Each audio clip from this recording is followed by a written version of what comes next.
Dan Usna nak ajak korang main Roblox. Korang rasa Usna nak patut tak nak bagi nombor telefon untuk korang? Tak, takut. Malas nak hubung. Dan Usna selalu cakap slow kan. Dan Usna hari ni buat suara cepat. Tadi Usna baru buat suara kecil. Usna baru buat video. Hari ni Usna dah lama tak buat video macam ni kan. Asyik buat yang status macam tu je. Sekarang Usna buat macam ni. Tapi Usna rasa kan, korang nak tak nama Roblox Usna? Usna takut lah korang ni tak main Roblox. Aku takut korang tak main Roblox sang. Sorry lah, matu Usna pasal macam ni. Dan Usna ni malas sangat nak tu. Usna dah rantuk. Sekarang dah berapa je Usna tengok je. Ya Allah, sekejap Sekarang dah pukul 2.49. Dan Usna rasa malas sangat.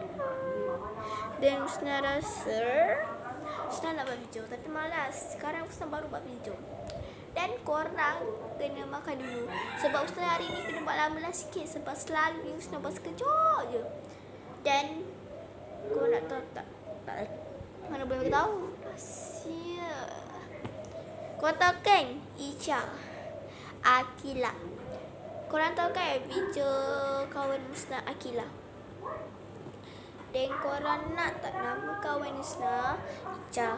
Lepas tu Ichar. Tapi Usna rasa Usna nak bagi. Usna nak tengok video je lah. Itu kawan Usna. Korang jangan macam-macam. Itu kawan Usna. Dia pun YouTuber sama Usna. Dan dia pun samalah sama Usna. Usna malah sikit kan nak buat video. Dan Usna rasa korang patut kena subscribe dia juga. Sebab dia pun suruh Usna subscribe dia. Kesian dia. Dia dah 140 kot.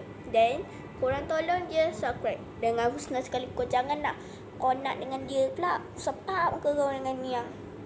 Korang tolonglah sama dengan dia juga 140 subscriber. Boleh? Boleh kan? Okay lah. Bye-bye.